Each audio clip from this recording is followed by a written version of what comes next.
Hi there, my name is Mrs. Rowe and I'm one of the Deputy Head Teachers here at Exmouth Community College.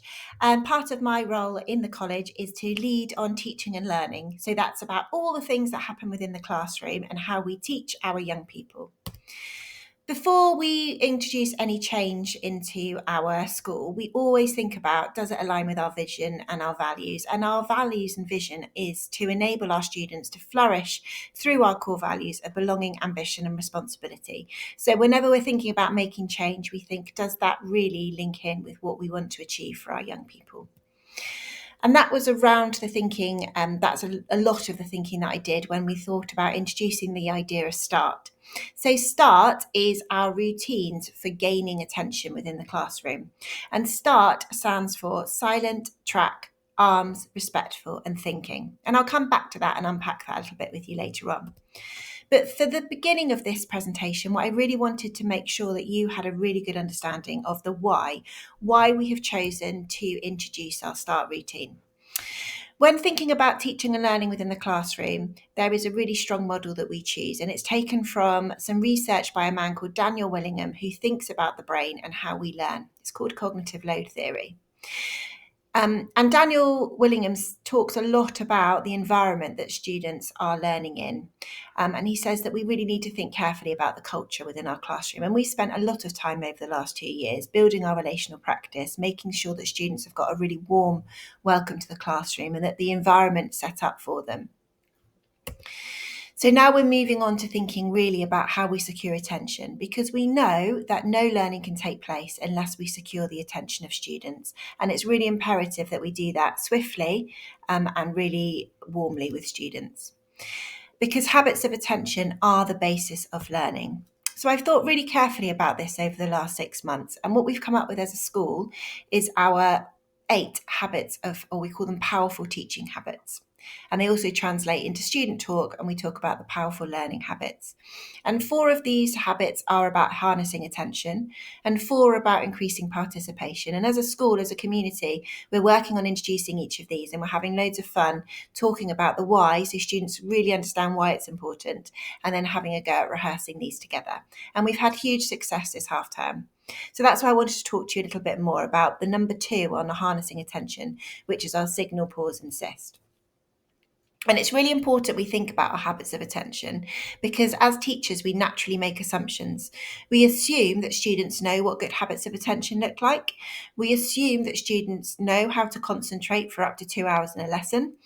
Generally, it's 55 minutes here at ECC, but sometimes if there's a double lesson, it can be up to 2 hours. And we make the assumption that students know how every member of staff gets their class to be quiet and listen. And for some students, they have 6 different teachers throughout the day, from tutor right up to the end of the day. And it's unrealistic for us to expect students to learn 6 different ways a day and remember them, because the reality is very different. Students don't always know what good habits of attention look like, and we have to take responsibility in making sure that they do. Students are becoming hardwired to concentrate less through social media, things like Instagram Reels, TikTok, Snapchat. Even as adults, we know that we are not having to pay so much attention when we're scrolling. And students have this hardwired now into their daily routines for the majority. And I know not all students use social media. And we know the reality is that students' cognitive load is really overwhelming in schools. Schools are really busy places, and so are classrooms. So we need to do everything that we can to create really strong habits so students naturally do something and they don't have to think too much about it. It frees up their brain to concentrate on their learning. So we have a choice. As a school, we could accept that reality, or we could take the responsibility and really think about how we can take steps to improve our habits of attention, because we want to create a really fair and more equal opportunity for all our students, and we want students to feel set up to succeed and feel that warmth and care in the classrooms. So we've been really deliberate about this, and we're talking to students every day, every lesson, about what good habits of attention look like. We say that students need to be silent in order to have a habit of attention. That means not talking, listening really carefully, because we know if someone's talking to us or if we're talking to somebody else, we aren't paying attention to the learning in front of us. We talk about tracking, and that means facing forwards, and it might be to track the teacher, or the teacher might say to track the board. And we know that for some students, making eye contact isn't realistic. So that's why we use the language track. We ask that arms are free, so we don't hold pens and be tempted to doodle or tap pens on the tables. Most teachers ask for students to have arms folded, but sometimes, again, that's unrealistic. In lessons like PE, if they're holding a hockey stick or a rugby ball, they can't be folding their arms. So there are nuances around that, and students are told in the direction what they need to be doing with their arms. We insist on respectful behaviour, and again, that means listening to others. It might be the teacher, it might be another student that's talking.